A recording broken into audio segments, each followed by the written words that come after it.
Olá, eu me chamo Igor Pinheiro, sou professor de Geografia. Oi gente, me chamo Bianca, sou da equipe Opala e hoje eu vim entrevistar o professor Igor Pinheiro, que está aqui comigo, e perguntar sobre alguns tópicos da geografia do Piauí. Bom, eu acho que para começar, o mais importante é onde se localiza o nosso Piauí, a localização geográfica do Piauí. Muito bem. A localização geográfica do Piauí, primeiro a gente precisa entender que o Piauí está localizado na região nordeste do Brasil, né?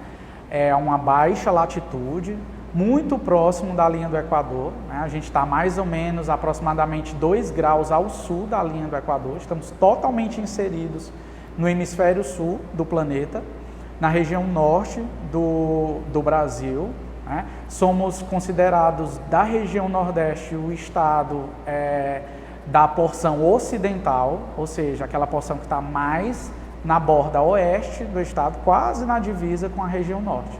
E esse posicionamento geográfico ele permite uma série de condições e de variações climáticas, de variações de relevo, de altitude, de cobertura vegetal e também de fauna e de flora. O segundo tópico é a estrutura geológica do Piauí.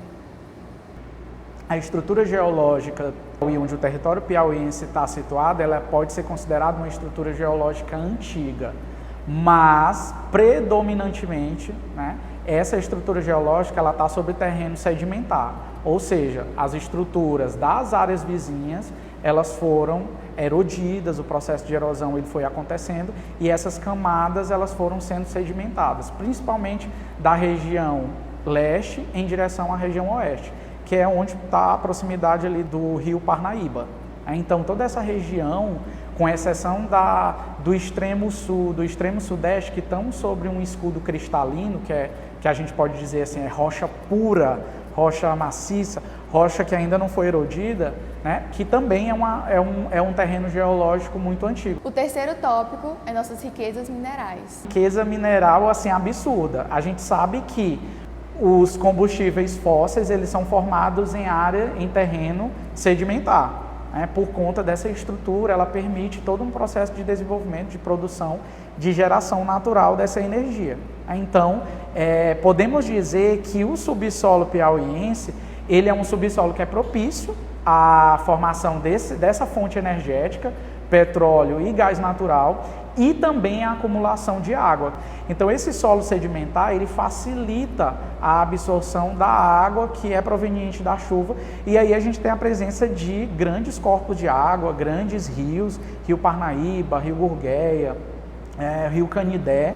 O quarto tópico é o relevo. O relevo do Piauí, ele é considerado relativamente baixo.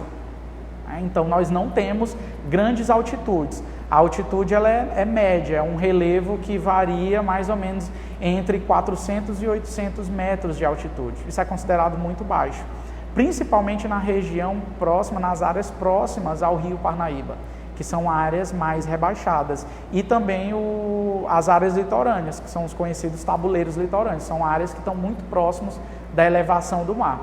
As áreas da divisa do estado com os estados da Bahia, de Pernambuco e do Ceará é que a gente apresenta as maiores elevações, que elas superam facilmente 700 metros, 800 metros. Nós somos predominantemente um território com baixas e médias elevações. O quinto tópico é o solo do Piauí. Os solos piauienses, aí a variedade já é grande, né? Então a gente encontra lá o latossolo, neossolo, solos de uma variedade diversa, né? Esses solos, na sua grande maioria, o latossolo é um solo muito propício para o desenvolvimento da agricultura, né? E tem também as áreas onde os solos eles são mais jovens, eles são solos rasos, que são aquelas áreas do escudo cristalino que estão na região sudeste do Piauí, que faz divisa com Pernambuco, que são solos jovens, considerados solos rasos, e aí muitas vezes isso dificulta tanto a infiltração da água para a formação de rios, e aí os rios dessa região eles acabam não sendo rios perenes, eles são rios intermitentes, que em determinados períodos do ano eles secam, porque não tem essa retroalimentação que vem do subsolo, complementando também a água que vem da atmosfera. Então podemos dizer que o solo do Piauí, na sua grande maioria, são solos propícios às atividades que lidam diretamente com esse corpo natural. O sexto tópico, eu acho que é o mais famoso, mais falado, o clima do nosso Piauí, né? O clima predominantemente tropical, né? Mas aí tem aquelas faixas da região semiárida, que aí a gente já tem o tropical semiúmido, que é o que a gente chama do bioma da Caatinga, né? Que tem variações, que tem índices pluviométricos menores, que tem uma característica de chuvas irregulares, então tem áreas que chove durante o ano 600 milímetros, isso é um índice muito baixo, mas tem áreas que às vezes apresentam 400 até 500 milímetros ao ano. Para a gente ter uma ideia, a região amazônica, facilmente as áreas passam de 3.000 milímetros ao ano de chuva.